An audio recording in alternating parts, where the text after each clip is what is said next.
Thank you. So Mrs. Kerr was she has been on the faculty of was on the faculty of the Bowen Center for the Study of the Family from 1978 to 2012. She is a founding board member of the Bowen Theory Academy, where she coordinates the Family History Database Project. Her research interests include aging and the family, applying Bowen theory to organizations, the different kinds of systems thinking, mother-offspring relationships, healthcare, and applying Bowen theory in the emergency room. She has had access to the data from the longitudinal research of chimpanzees by Jane Goodall in Gombe to research the effect of mother-offspring relationships in adult behavior. She currently directs the research program for the Bowen Theory Academy and is also a presenter in the monthly live Bowen Theory Academy webinar series via Zoom. Ms. Kerr's clinical case presentation today will highlight and demonstrate how emotional process is a contributing factor in the development of cancer and other biological, emotional, and social symptoms. Thank you, Mrs. Kerr. You're on. Thanks, Carolyn, for that nice introduction that I think you lifted from something I wrote. Anyway, except for that last line. I suggested this presentation when we were developing the concept of this conference because I thought it might fit well with the theme of the conference. I had presented it once before in 2011. And so at any rate, I offered it, and the board thought it would be a good fit, and we'll see how good a fit it is. It's a goal to neutrally describe how a number of converging variables contributed to my development of a symptom. So I'm going to share my screen, and I'm going to go into my slideshow. Thank you. So this is called Anatomy of a Symptom. Bowen theory suggests that differentiation of self contributes to vulnerability in systems that interacting with increased chronic anxiety in both the system and in oneself can contribute to the development of a symptom. And that could be a social, emotional, or physical symptom. Today, I'm going to be talking about a physical symptom. Bowen theory also suggests that symptoms are driven by a disturbance in the balance of the system, and that the disturbance in the balance of the system contributes to increased chronic anxiety, and that increased chronic anxiety affects physiology. I'm not going to go into all the basic research that establishes that sustained stress, AKA chronic anxiety, can affect physiology. This is where I think Bowen theory has a big potential contribution to make in terms of looking at the way that systems can impact chronic stress and the chronic elevation of the stress response. And Bowen theory also suggests that the most vulnerable and impinged are at risk. And I'll try to make a case that particularly my position in the work system made me particularly vulnerable to being more impinged, to being the squeaky wheel, if you will. So let me just talk about cancer as an indicator of systems gone awry. I'm going to give you an overview. In 2004, I had a first symptom. I'm going to review the state of myself and the systems at that time. And then in 2009, the symptom was noted again and led to a cancer diagnosis. I'm going to review the changes that had occurred since 2004. My method has been to review the chronology of the important systems that I live in, and also to review a videotaped interview that was made by me for the clinical conference at the Bowen Center, focused on my position in the work system. I was invited to do that by a fellow faculty member, and also a review of a number of emails from the faculty of the Bowen Center, which I'll speak more to how those were useful as I go along. And I'll also speak to some of the new data that have happened after I left the work system. So in terms of the medical history, at age 21, I developed a benign thyroid nodule. This occurred during a time of stress. My father had been diagnosed the year before with terminal lung cancer. I was about to graduate from college. I was engaged to be married, and that activated some anxiety in my original family of origin. Whoop. And anyway, you're going to have to take that one on faith. At that age, because I was a Navy nurse scholarship recipient, I had to have surgery to remove it in order to get commissioned, even though that was not the medical recommendation. In 2009, as a result of the second nodule, I learned from the endocrinologist that the odds of developing a second nodule are extremely high once you've had one. He said within 10 years, and also the odds of them being cancerous are high. So here's the history continued of the actual development of the symptom. In 2004, at a routine physical, for some reason it's jumping, I'll try to minimize that. I was discovered to have an elevated thyroid stimulating hormone, which is associated with hyperthyroidism. The internist who I saw recommended that I be retested in 3 or 4 months. And I actually forgot that.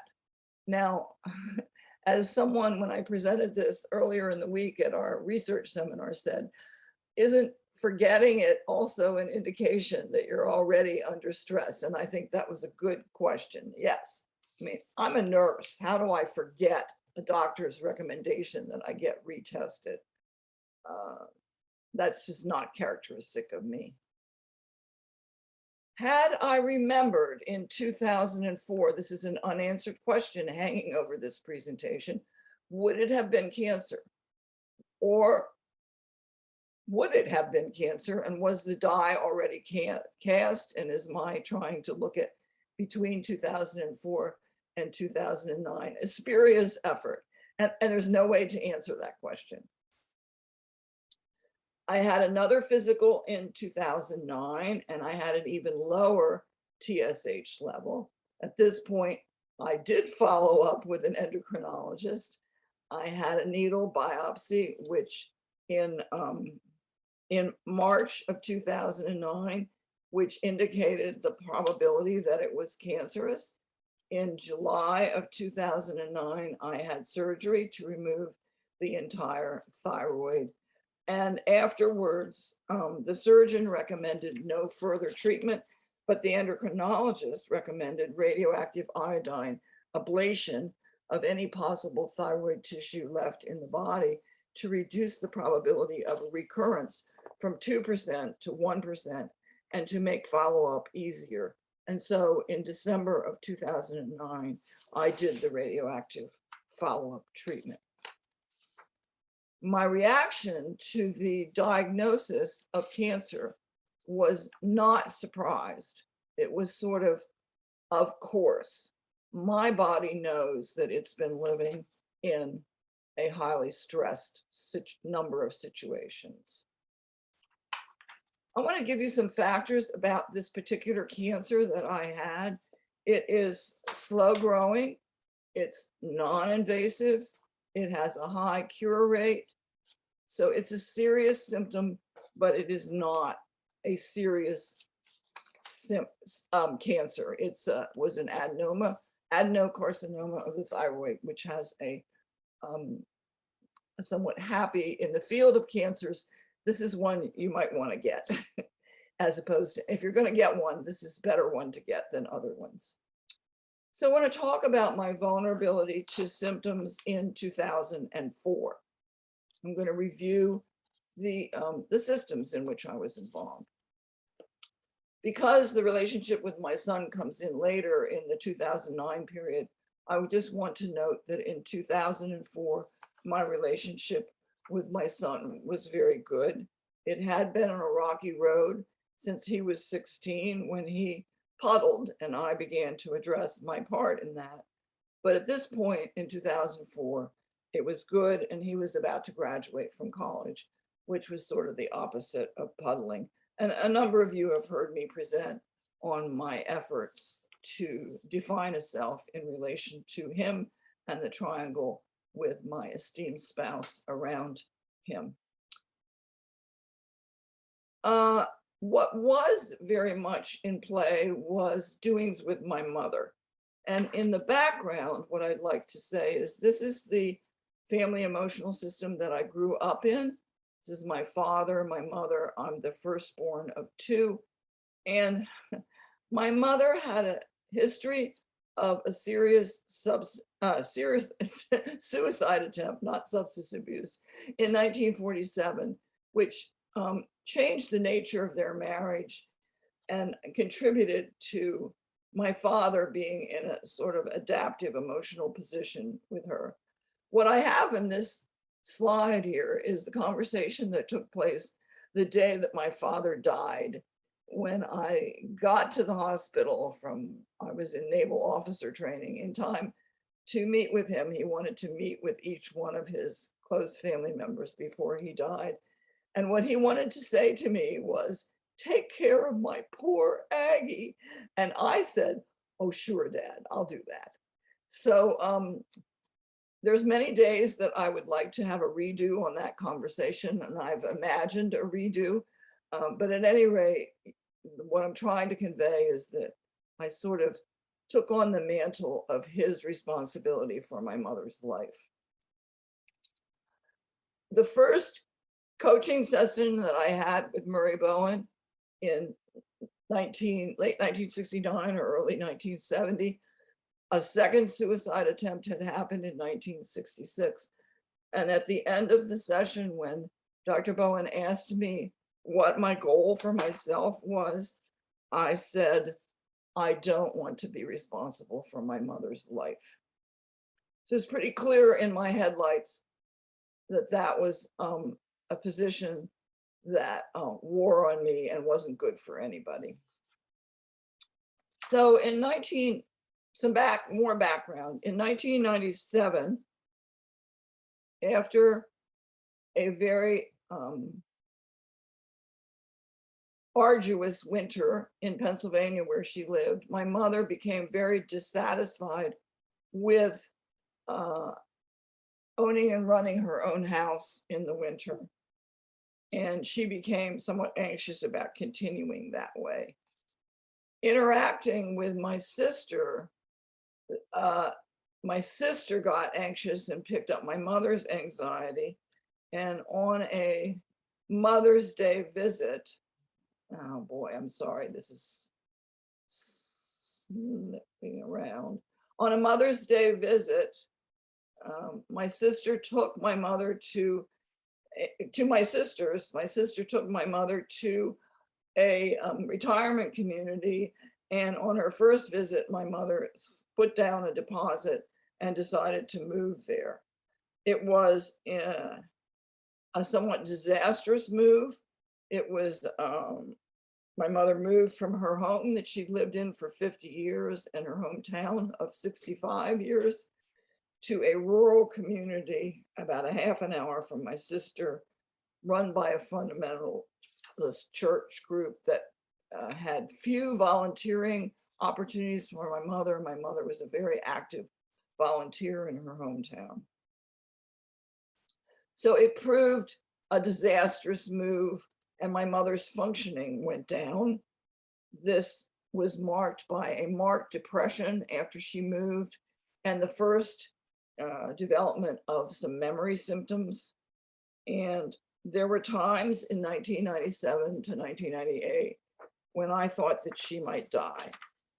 I had to grapple with not saving her from her decision or the fusion with my sister that had fueled it, and to accept the possibility of her death and not feel responsible for it. In 2002, during a visit to Maine, my mother told me that she wished my help with more day-to-day help with activities, and she wished me to help her find a place where she could go and have more services. So I took that communication and became very active in working with her. I took her, unlike the previous process, I researched facilities in both Maryland and Pennsylvania. I took her at least 2 visits to each facility in each location.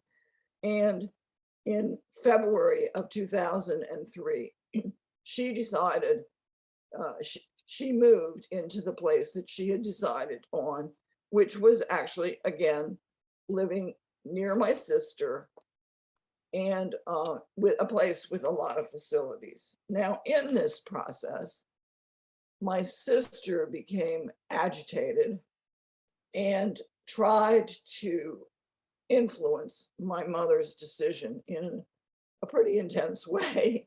So I had to take on my sister, notably in a beach visit of both families and my mother, and say decidedly, Mom has decided it's her decision and I'm going to support her in that.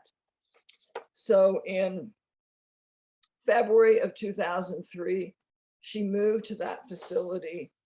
In June of 2003, the facility called me to ask for my mother to move into an identical apartment in a assisted living rather than independent living, because she was showing more memory symptoms and was having trouble remembering to take her medications.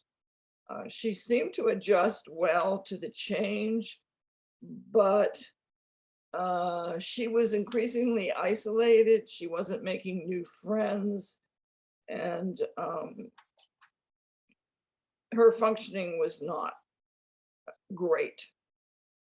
But when she visited us in Maryland, which she did regularly, and my sister facilitated those visits, and we were working quite cooperatively during this time, she could function in the context of our house while I was at work 3 days a week, dealing with 2 dogs and 2 cats and having to let the dogs out in the yard for relieving themselves. And so in an environment that promoted her functioning, she could function quite well.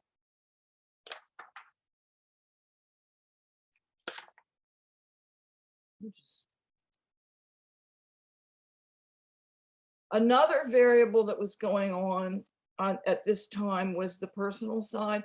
This is not Washington, D.C., but I couldn't find a good photograph of Washington, D.C. But Washington, D.C., over the time that I had lived there since 1961, had become a very different place. It is, in case you don't know it, either the second or the third highest traffic density city in the country in any given year. Excuse me, I got a scratchy throat. I'm going to take a lozenge. And I am a small town girl, and that's a hard thing for me. So that was wearing on me. And I was increasingly aware, excuse me, that was not comfortable for me. On the professional side, in 2004, I was becoming increasingly aware. For some reason, it is jumping, and I apologize for that. That I was involved in a chronic triangle about the marriage in the work system. Since the early 1970s, KBK had been involved with the Bowen theory and the center that developed around it, with Murray Bowen as the director. Since 1978, KBK had been a faculty member at the center and over the years became a senior faculty member, serving at the same time as her spouse, MEK, the likely successor to MB as the director of the center. Over these years, MB expressed privately and publicly worries about the Kerr marriage in the center and tended to focus more on KBK than MEK. Others picked up on his concern to varying degrees. Before the death of MB, KBK was not concerned, as having the marriage in the midst of the faculty seemed to function okay, with MB as the director. With the death of MB in 1990 and MEK becoming the director, things got more complicated. KBK woke up the day after the death to the thought, oh my God, I'm sleeping with my director. The moderating presence of MB was no longer there. KBK stumbled a number of times in the early years of MEK's directorship, mainly through togetherness-driven efforts to help him. KBK learned gradually to sit back and let him deal with his challenges himself. Also, another variable in the professional side is that KBK was working harder than she wanted to and taking on responsibilities at the center.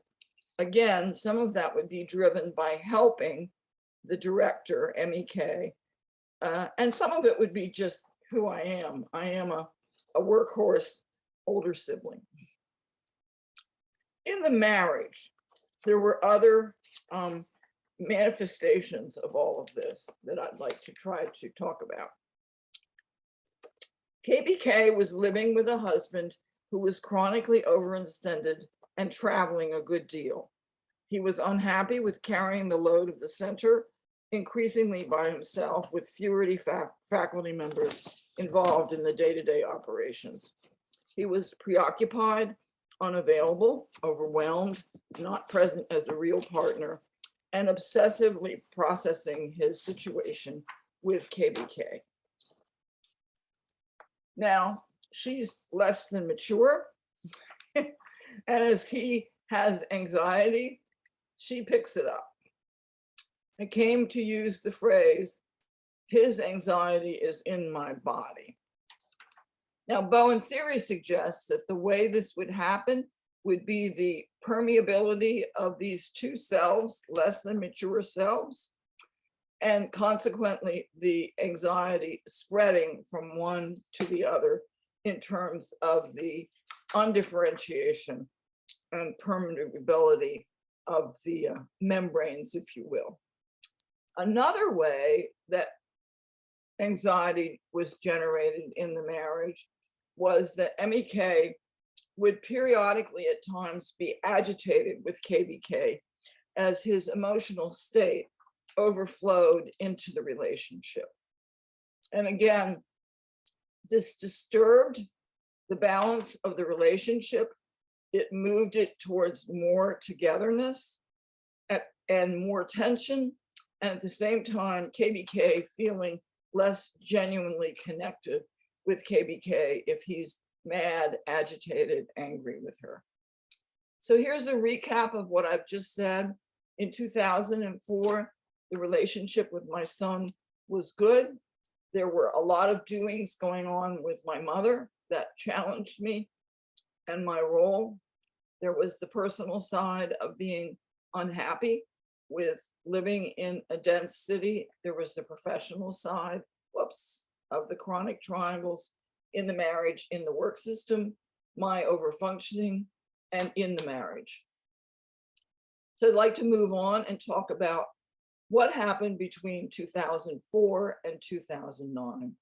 First, there was the decline and death of my mother.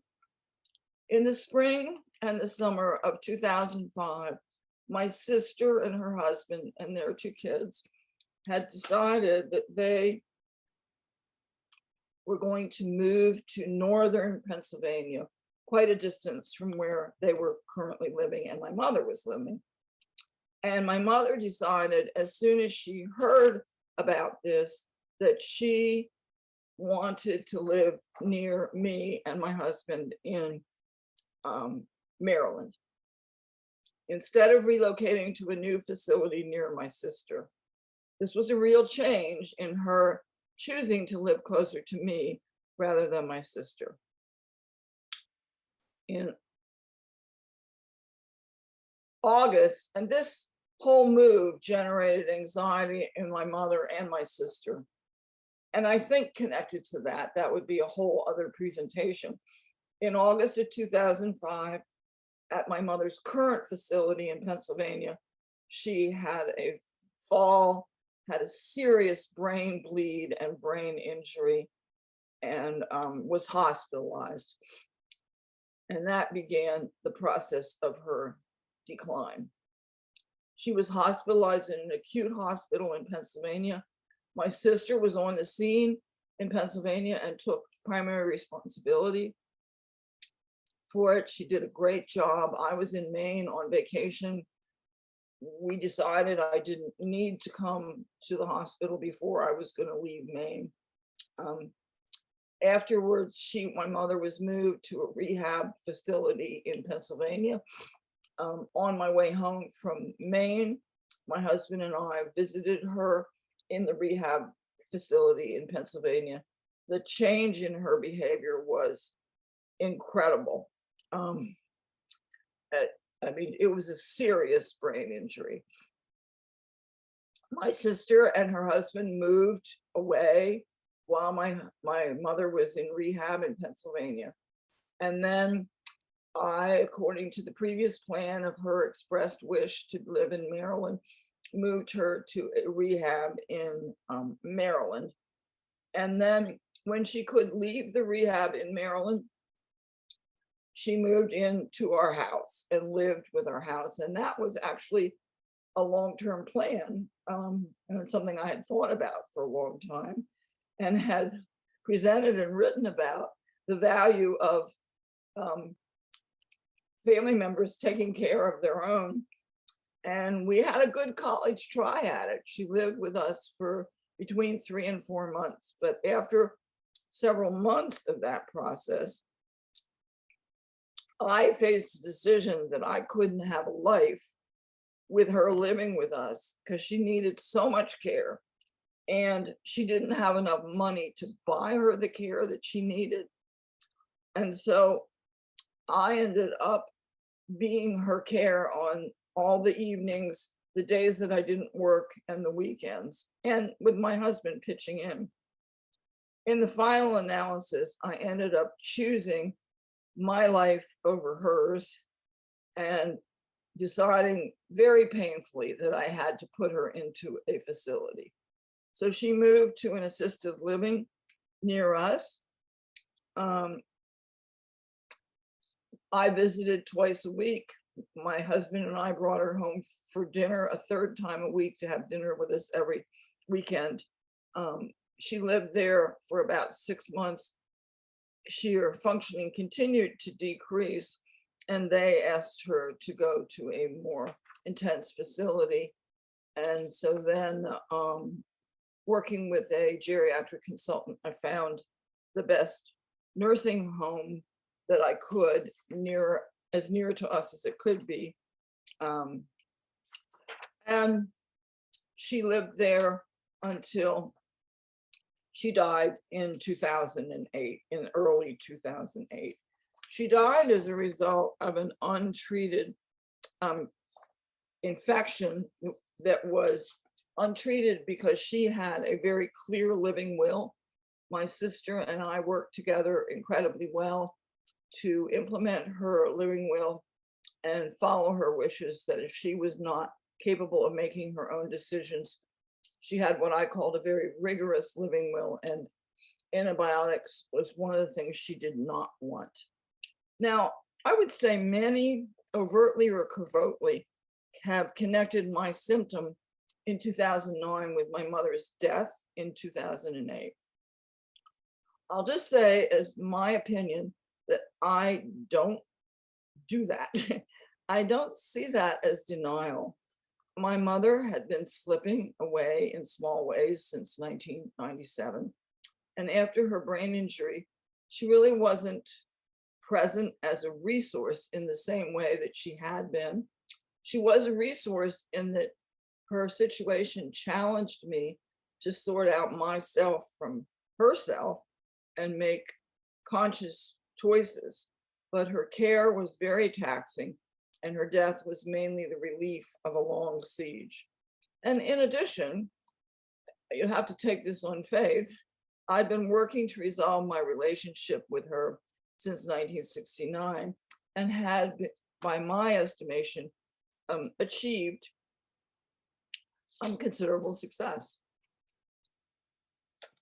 Now I want to talk about the relationship with my son between 2004 and 2007. Just a minute. I'm having to read my presenter notes from printouts, and it's a little awkward. We couldn't get my slides to work the way I wanted them to. Okay, I'm up to where I need to be. In 2004, after my son graduated from college in the spring of 2004, he worked very patiently to get a job in his field, and he did so in October of 2024 and moved to New York City for that job. That fall, he got very upset with me, and when he came home for Thanksgiving, he behaved very anxiously and tensely with me. After I expressed dissatisfaction with what had occurred, he cut off from me, and that cutoff continued until January of 2007. At that time, we began a year of better contact and visits. Then in December of 2008, he didn't come home to our family Christmas at the last minute after saying that he was coming. I wrote him about my thoughts about our relationship in January, and he responded. There followed a much better year, including him asking me to come to New York City by myself for a visit so we could spend time together. He was very supportive during my diagnosis and treatment of my cancer. Another factor that was in play during these years is my second daughter's reproductive difficulties. In the period from 2002 to 2009, she had this many reproductive unsuccesses and one live birth. I'm not sure why this is jumping, and I apologize. Although it was not pretty to see the upset that reproductive difficulties generated for her and her husband, I am a bit more separate from her by virtue of the work I've done on that relationship, and I wasn't terribly dragged down by these events. She also used me and MEK as a resource during that period, and that felt normal to me, what you do to help the people that you love. And just as a happy follow-on, in 2012, as a credit to her and our son-in-law's persistence, she did conceive and carry a pregnancy to term, and that is our second grandchild. My take on this is that I was more vulnerable in the marriage and the work systems than in that system, which I'm going to talk about now. So between 2004 and 2009, there was increased chronic anxiety in the work system. MEK was defining self in the work system. And as he did that, tension developed between him and some of the faculty members. And it became pretty intense in his second 10 years of his directorship. He was less of a nice guy, and he began defining himself around theoretical and practical issues with faculty members. It became intense, especially with one faculty member, and involved differences between that faculty member and KBK about administration of programs that both were involved in. MEK's decisions were more in line with KBK's thinking than the other faculty member. They were very reactive to that, as well as all of those that were aligned with that faculty member. And ultimately that faculty member left the Bowen Center, and the triangles around KBK were even more inflamed. A second thing that happened in the work system during this period is that in January of 2007, MEK made the decision to step down as the director of the Bowen Center in 2011. Around the same time, MEK and KBK decided to downsize to one house and for it to be in Maine. Our decision grew out of the desire to work less hard and to reduce our financial overhead. The plan was to move in 2011 after MEK stepped down. In April of 2007, MEK announced publicly his decision at the annual spring meeting. There was a lot of reactions, denial, upset, and swirl in the work system and in the national network around the center. The triangles around the marriage in the work system accelerated with that announcement. Another thing that accelerated the triangles around the Kerr marriage was the Kerrs being in the spotlight. Since 2000, MEK and KBK received invitations to present at conferences together on a number of topics, and since 2006, on the subject of marriage. Since the first presentation in 2000, the Kerr marriage was used by one or both of them as a subject of teaching presentations. In April of 2009, in the midst of all this stuff, MEK and KBK did a two-day conference on marriage. At that conference, triangled comments were made by the sponsoring person, a leader in the network, about the Kerr marriage at a break in the conference. Those comments occurred in the presence of a person who reported them to MEK and KBK. At a subsequent network program meeting at the Bowen Center held in the spring meeting, April 2009, the same network leader made public commentary about the marriage conference and the Kerr marriage. Later that spring, MEK wrote memos defining himself on several issues, including the spring conference of that year. In the email responses were the first semi-public criticism that I was aware of the Kerr marriage.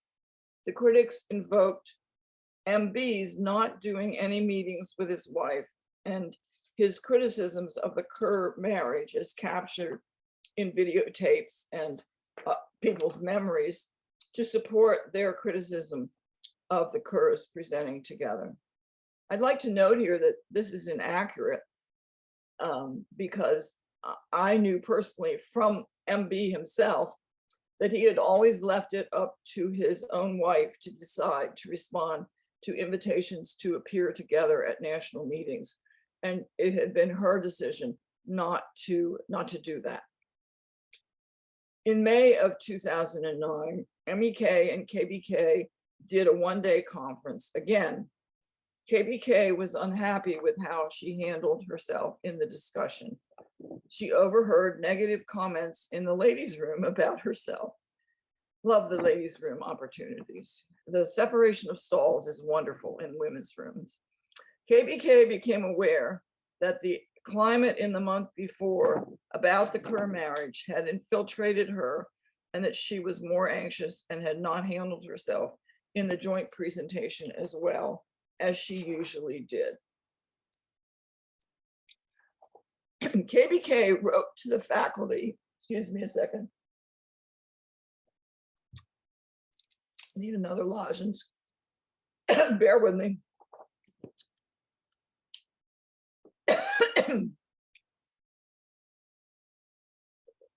Appreciate your tolerance. KBK wrote to the faculty and the network her thoughts about the recent and historical events around the Kerr marriage. This was the first time she publicly took up the undercurrents about the Kerr marriage and put it out there, and the thoughts that the focus on her and the Kerr marriage is a bit of a red herring.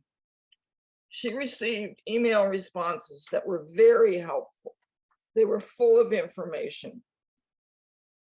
In 2011, KBK reviewed all these responses and did other work and did the first presentation about the development of this symptom at a Bowen Center symposium in the fall of 2011. In retrospect, there was a flavor in that presentation that was not entirely neutral, that was sort of like, I got you, I see what you've been doing, that was less than neutral, even though the factual data that were presented were neutral. And in reworking the presentation for this conference, that my goal has been to get closer to neutral. We'll see in the discussion how well I did by your comments. The last pieces didn't fall into place until after I had my surgery. I got feedback from several colleagues that there had been concern about me for some time, and they were not surprised that I had a symptom.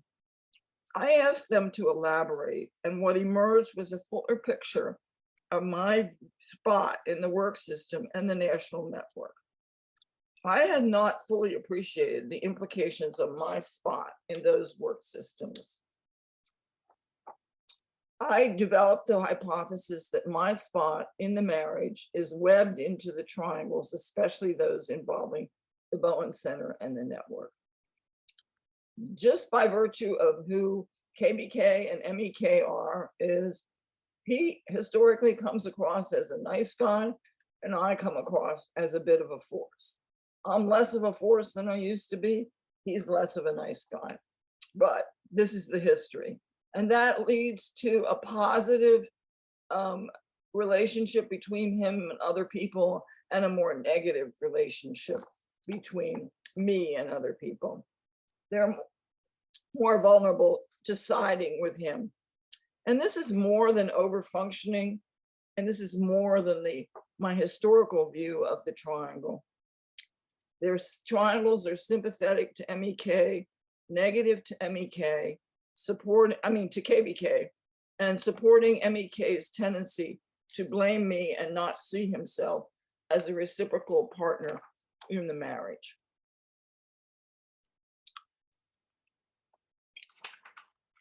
Another piece that fell into play was the close, what I call the close relationship.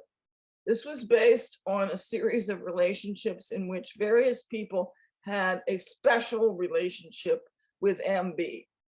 And I would say I had a very good relationship with MB, but not a special one in the sense that I'm talking about here. And folks wanted to repeat that. I'll come back to that in a minute. I developed a hypothesis about the red herring hypothesis.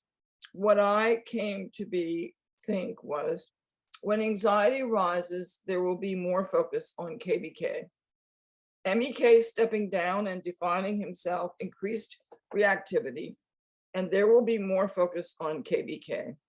The events of the last 10 years, including differences between MEK and some faculty members, increased the chronic anxiety at the center, and one place that anxiety focuses on is the Kerr marriage, and particularly negativity on KBK.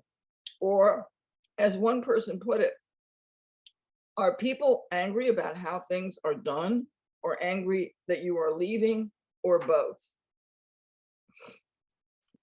Expanded view of the involvement in the triangles came again with all these emails.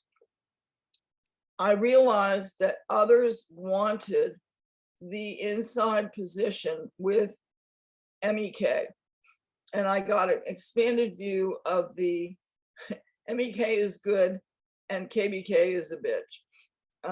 And this inside position, sorry, it's jumping around, was sort of predicated on this history of people having a special relationship with MB and then wanting to replicate that with MEK. MB had fed that because it had started at the top with MB having anxiety about the presence of the marriage in the work system and verbalizing that. And I understand that he would have concern about this. However, his tendency to triangle that concern into the system generated problems. And in addition, although he was a very helpful mentor to both MEK and KBK, at base, he was vulnerable to seeing KBK as a problem. And then he would be cited as an authority on this by others. This accelerated with MB's negative comments about MEK and KBK and the marriage in the last years of his life.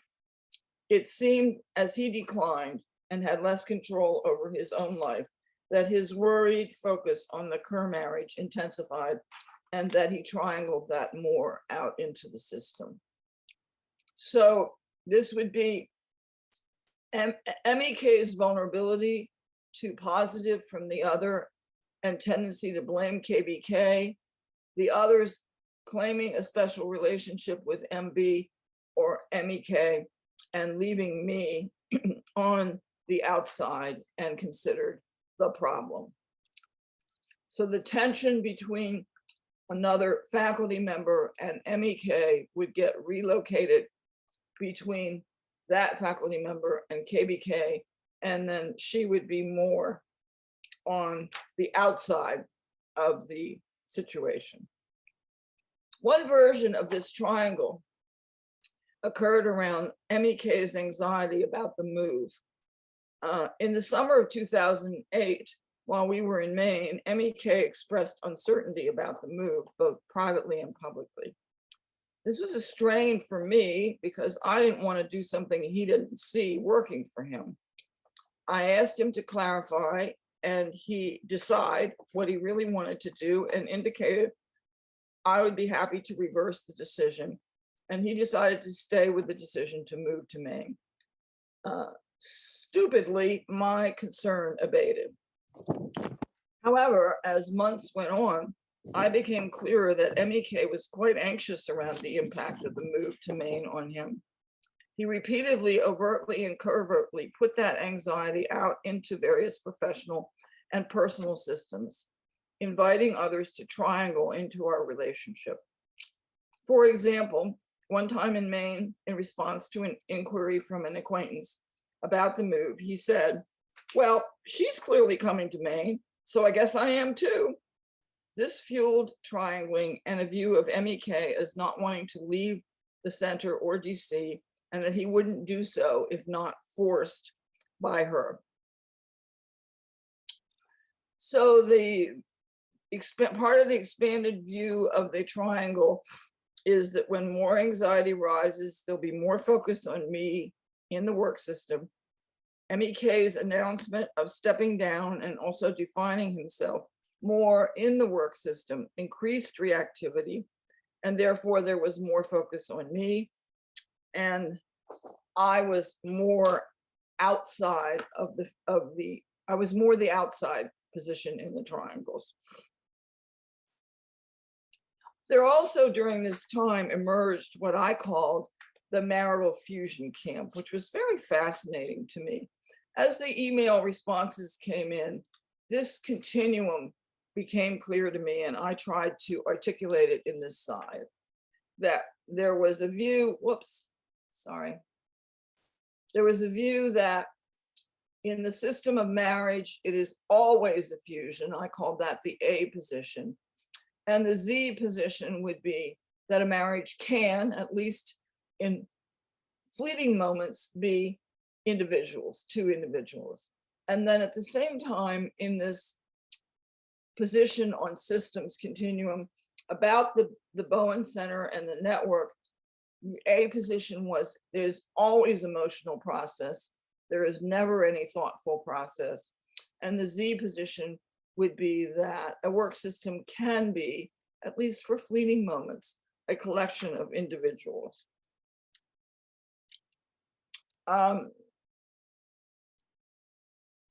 Interestingly enough, my observation was that those who were most fused into the Kerr marriage and most vulnerable to take sides fell on the A end of the spectrum.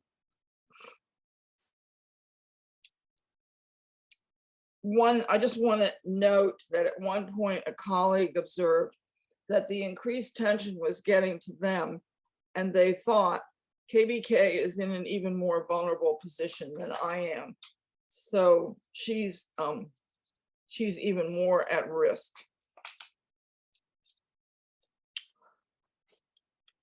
Sorry about having to flip these pages.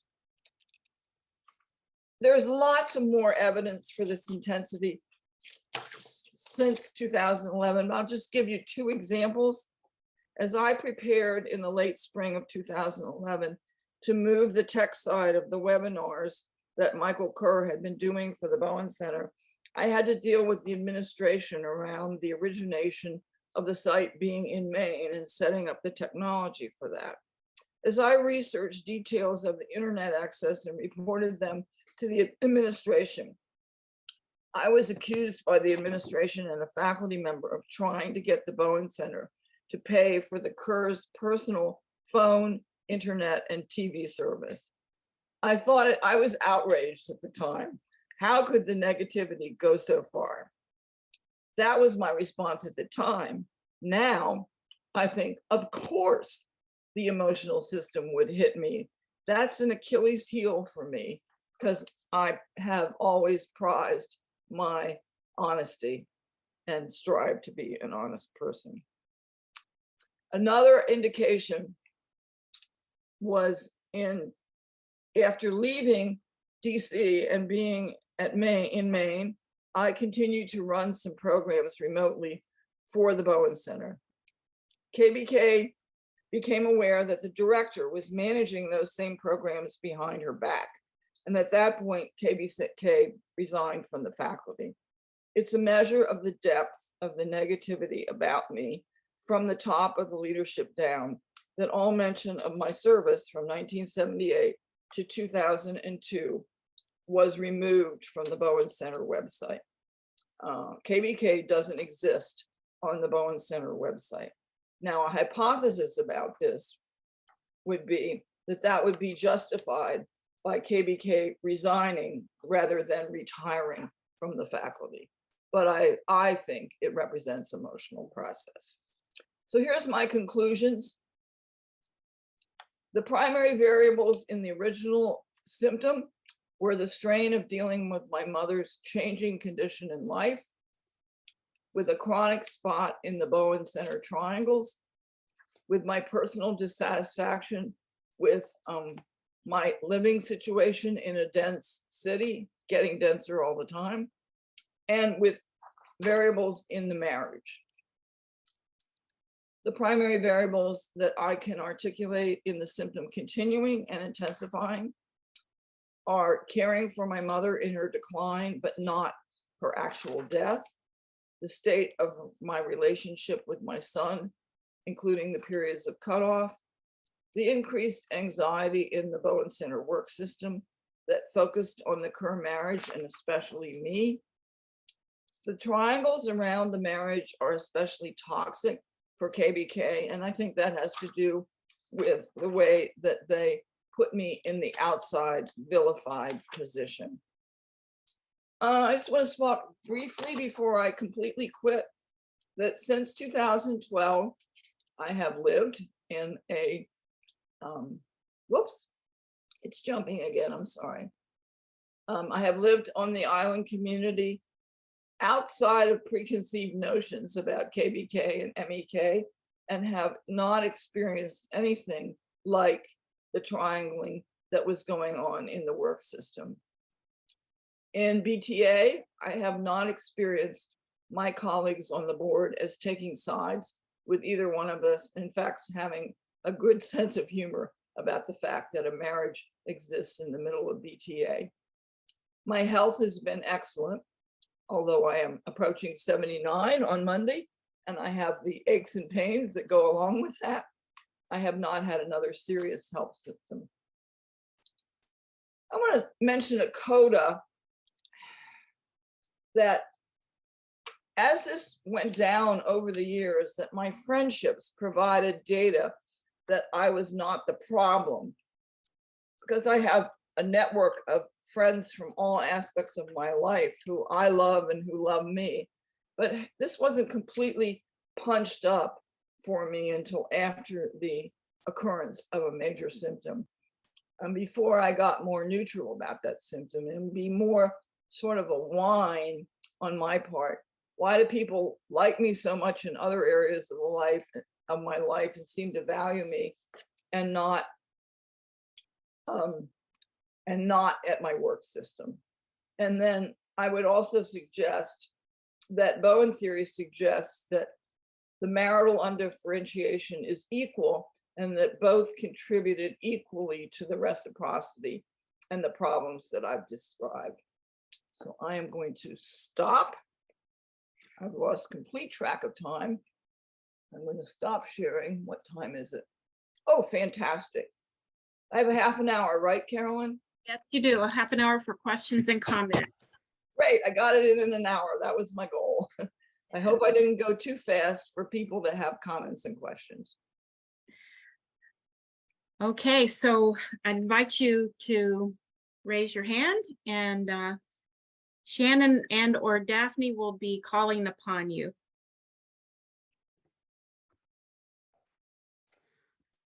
Mr. Kerr, Dr. Kerr.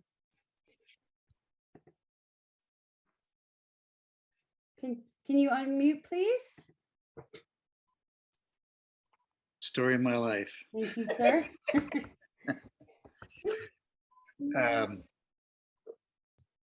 I'll just like to make 3 or 4 comments. I thought in the grand schemes of things, I thought it was an expanded view of the vicissitudes of life that Kathy so well described.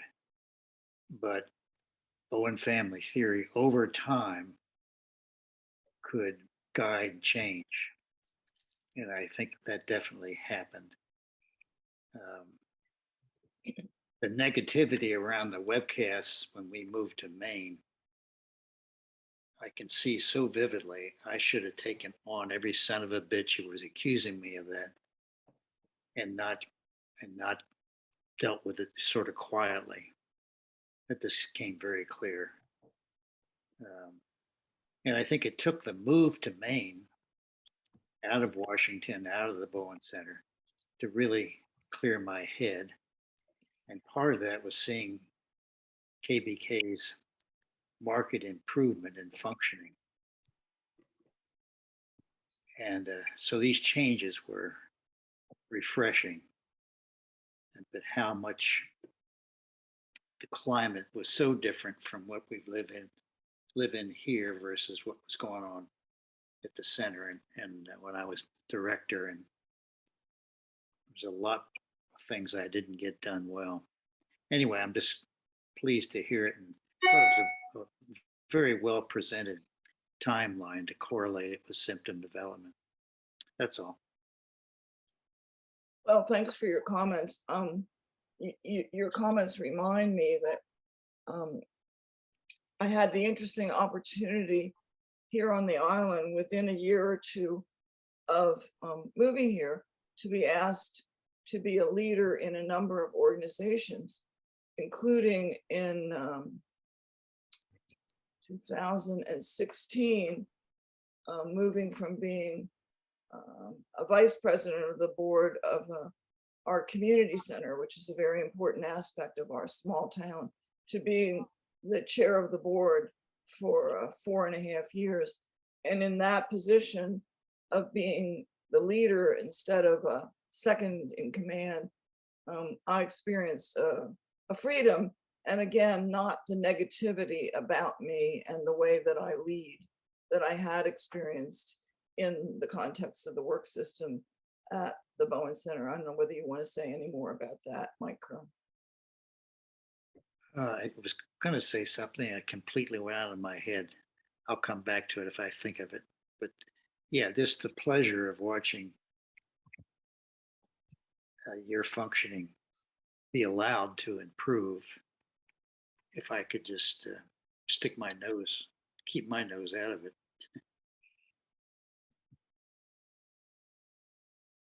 You want to pass on more people, Daphne or Shannon? Stephanie Ferrara, I'm going to unmute you now. Oh, there you go. You. Well, it's been a pleasure for me to take this take this trip with you, Kathleen. I think I was one of the first supervision groups that you led at the Bowen Center of 1978. And your son was a baby at the time. And I was a rookie. So it's been a long road. We were learning as we went along, Stephanie. So it was all a whole new world for me at that point. The whole experience of going from Chicago to Washington and these 3-day meetings, and how different the emotional climate was, how a groupiness was not encouraged.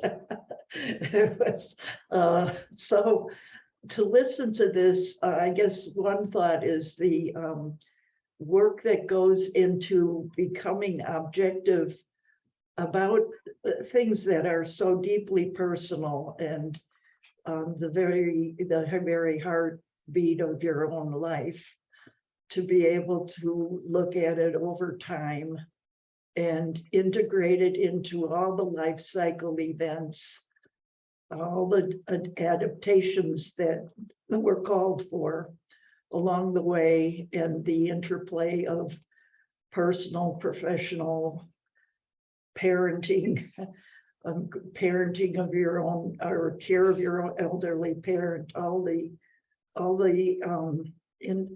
things that got integrated into that presentation, and then trying to see what were the more key factors that made you more vulnerable. I mean, it's really a gift to be able to get to a level of objectivity where you can open that up to letting other people hear it and learn from it. I was also struck in Dr. Kerr's book, the Family Secrets book, on his decision to incorporate family, using his own family of origin as a way of tracing emotional process. So really, I just I thank you, and I thank you again for everything I've learned from you for, God, 40 years. Well, I appreciate your comments, Stephanie, and I was just thinking that at least it sounds for you and for MEK that some hint of neutrality came through. I'm guessing for some of you in the audience, depending on your history and your vulnerability, that you might not be as neutral. And I'd love to hear from you too. I remember many years ago, actually Carolyn Jacobs invited MEK and KBK to do a conference on adolescence in the family in San Diego. And at that conference, I presented my efforts with my son in somewhat microscopic detail, which involved taking on an intense triangle of MEK, KBK, and the son, in which MEK was the sympathetic enabler and KBK was the queen mother who realized she had raised an entitled prince and was trying to work her way out of that position. And after I did this, what I thought was really clear presentation, one of the first questions in the audience, you may remember this, Carolyn, was a woman said, well, wasn't it helpful to you to have Dr. Kerr as a partner in this journey? And I was like, I don't think you were listening. It was as much of a challenge as the sun. You know, so that just told me again how vulnerable people were to being triangled into seeing me as the problem and him as the nice guy. So anyway, I'll stop there. Kathy, I remember that meeting, and I remember bringing you quite a few. I think that you had some challenges with your voice, and I was bringing you honey and whiskey through the whole meeting. I think it was hot water. I don't think it was whiskey until after the meeting ended. And Okay. then I think I started dosing with the whiskey. Right. Yeah, one of my other vulnerabilities besides thyroid is a postnasal drip situation that gets my throat irritated and makes it hard for me to use my voice as smoothly. And you're dealing with it this morning listening to me, because in the midst of this presentation, we're also packing up a house and getting ready to move and building a new house and moving into a 1-bedroom apartment for the winter. And that just makes me a drip, and it makes my voice hard to stay stable. Who else is next in the queue, lady? May I call upon Mr. Smith, Walter Smith? Yeah, Kathleen, thanks for that presentation. I'm pretty sure your observations, thinking about the multi-generational process in your own family of origin, is embedded in your thinking about, you know, your functioning, the marriage, the work system. But I was wondering if you could say just a few tidbits about how thinking about the multi-generational process helped you in trying to get a bit more objective about both work and marriage. Thanks for the question, Walter, because I didn't punch that up as well as I could. And so I appreciate the opportunity to say something about it. Let's see, how would I synopsize it? In my family of origin, I had a very close relationship with my mother, but it was more vulnerable to tension. And my sister had a more positive relationship with our mother.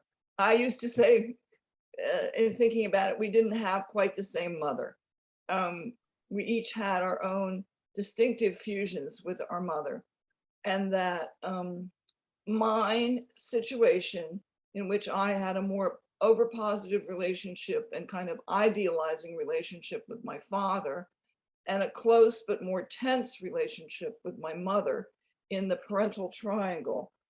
And my sister's spot, where she had a close, positive relationship with our mother and a more distant relationship with our father, that left me, after my father died, being more vulnerable to being on the outside position in that triangle with my mother, my sister, and myself. So that I would say that I bring that sensitivity to feeling outside into other relationship systems. So that would be a vulnerability from the multi-generational family emotional process. Early in my time of starting coaching, I would say within a year or two, I had the startling realization that if I wanted those goodies that were going on between my mother and my sister, I would have to take my sister's life. That my sister's life was connected to her having, and if you saw in this things, I didn't make the level of fusion between my sister and myself that much different, but that her life was much more disorganized at that point than mine. And I liked my life, and that I was actually in a more fortuitous position being outside the triangle, and that I could seize the outside position and enjoy being in the outside position. A concept that helped me to be more flexible in all kinds of triangles over the rest of my life, where I perceive myself to have the choice to seize the outside position and enjoy it and want it and not want the inside position. I hope that addresses your question. Do you want to say any more? No, I was thinking, it does address my question, and I'm sure you could track it back a few more generations and how that process evolved. So but that addresses my question. Thanks. I would say just briefly, because that's another good question, Walter, that there's a history on both sides of MEK's family and my side of strong women and men dying young. And I consider MEK and KBK fortuitous to have, through all their work over the years, to have evaded that and to be at the point of almost 82 and almost 79 and still enjoying each other. And that would address some more of what you're talking about. But let's move on, because there's a lot of questions and time is moving by. I don't want to Dr. Kerr was truncate. next in line, I believe. I'm going to unmute you now, sir. Hold on. Let's see. Did that work? I'm going to unmute you again. There we go. Yeah, we're good. This is something I've often said. People, many of you heard before, but I wrote here, the purpose of having children is to bring out the immaturities in the parents. I don't know whether that's true for everybody, but it sure worked for us. Yes, it did. Those 3 kids paid a price, but also we were able to recover from that. But the other one I'll just cite quickly, because I think it was the last point of serious tension that we've had in a long history of being together. But we are coming back in a sailboat, and Kathy was at the helm and was going to land it on the mooring. And there's certain things you got to do to make sure that works. And I started criticizing her for going too fast. This isn't going to work. And finally she said, well, in other words, F you, here's the tiller, you do it. And so she had to meet a workman. And so I took her in and then brought the boat back out to tie it to the mooring. Went back in the dinghy and was feeling pretty low about what an out of control guy I was during that situation. And so when I get in the house, I'm sitting at the peninsula in the kitchen, and Kathy comes down and she says that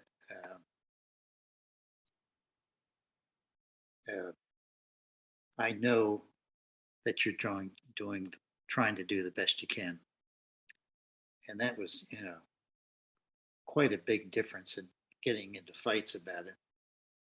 And it led me to put a lot of emphasis on this idea that in a well-run marriage, 3 big things seem to exist. One is trust, the other is mutual respect, and the third is, when necessary, cut the other some slack, which is what she did there.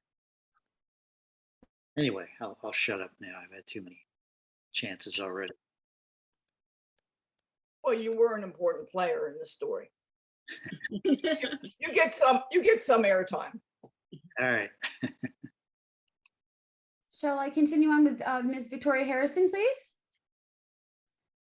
Hi, Victoria. Good morning, Mrs. Kerr. I'm glad I was here for this review of history. Again, I've heard it before. But You heard the original, less neutral version. it less neutral, maybe less neutral. I don't think I would have said that. There was more detail and more facts in this that I found useful. So many of us in this audience, some who are not here for this, were part of that history. And your review is so relevant in thinking through the import and the impact of that history on all of us, as well as on you and Dr. Kerr. So I appreciated that again. And there were a couple of things in particular that I thought will be take home for me. One is, I think you demonstrate the difference between a relationship with Murray Bowen and the ability to use Bowen theory to work on differentiation of self for yourself. That those are distinct and different. And my own observation since my involvement with Bowen theory back in 1975, I guess, is that there is always emotional process and emotional fusion with family, and that the ability to be more of a self and to work on being more of a self varies. And I think your presentation demonstrates the difference it makes to be able to use Bowen theory to do that in your own family, but also in the Bowen Center as the emotional system it can be. Thank you for that. The other thing I found really useful was your distinction between the impact of your mother's death on your health and life, and the functioning, and the impact of stepping in to take as much responsibility for her care as you did. Those are two different processes, and that's very helpful to think about. So thank you. Thanks, Victoria, for the comments. I just will say in terms of the first one, before I move on to the next question or commenter, that I did have, most days of the week, I had a good relationship with Murray Bowen, and he was extremely valued mentor. And I appreciated his willingness to work with me over the years, both as a faculty member and as a coachee. I do think there was an aspect of that relationship that was colored by the Kerr marriage and his investment in Mike Kerr, and Mike Kerr being his successor, that sometimes colored our relationship and resulted in him having intensely negative outbursts against me, including one day in the old Bowen Center, picking up a chair and almost throwing it at me in his office, which is a measure of the intensity. For a guy who was usually pretty much under control of himself, that was an interesting measure. So anyway, I do think the difference between having a relationship with Murray Bowen and using Murray Bowen's mind, his theory, to help me work on differentiation of self is an interesting distinction that you're making, if I get your distinction. Is that fair to what you're saying? It is, and it is accurate to what I was observing. And I just add one more thing, is I don't remember at what point in studying Bowen theory and becoming involved with the Bowen Center as a student and an intern and then faculty. I don't know at what point I realized that Murray Bowen was also using this theory to work on differentiation, that he did not have this, he wasn't on some kind of pedestal from which he was advising the rest of us, that he was working on it for himself as if his life too depended on it, and it did. So it's just been a profound experience to be part of the study of Bowen theory and the relationship system that the theory has generated. I think that's well said. And the way I would put it as I listen to you is that Murray Bowen was a work in process from the time I first encountered him in 69 until he died in 1990, and he was always working on his own level of differentiation. He was always working that puzzle in all the systems in which he moved: his marriage, his relationships with his kids, his friendships, and his work system. And sometimes he was better at it than others. And unfortunately, one of the areas where he was vulnerable to reacting and triangling was around the Kerr marriage. And I just had to deal with that. I got the pluses as well as the minuses, the best way I would say it. Let's go to the next person in the interest of time. Mr. Brian Jackson. Hey, Brian, nice to see your face. Same here, Kathleen. Thank you for that You're present. alive. I've been wondering if you were alive. I'm sure you have. No, still here. Yeah, I'm curious about the correlation between your observation between your sibling position and your level of adaptiveness in this whole thing. You spoke about being a workhorse, and I think those of us who know you know that. But as a youngest brother of sisters, I've been dealing with bladder cancer for the last 4 years, and I seem to be more symptomatic on that longitudinal scale, I would say, than my sisters. I have a sister who has had breast cancer, for example. But when the years when I was under your supervision, we had a number of conversations about those complementary positions, and I'm just curious as to any further thoughts you have about being an oldest sister and just that whole picture, particularly as it relates to a malignancy. Good question. I was laughing about Brian because during the time that we've had more steady contact, Brian was dealing with a carcinoid, if I remember correctly. Is that right? As far as we can tell, the pathologist was actually unable to reach a definitive conclusion about that. And it was an interesting puzzle to try and understand how that evolved. And I actually enjoyed working on that with you and trying to unravel it. The best thing I could say about the sibling position variable is not so much sibling position as fusion. For some reason recently, I know what the reason was. As part of working on the family history database project, I've been doing intense data entry of the multi-generations of my family as part of contributing to that project.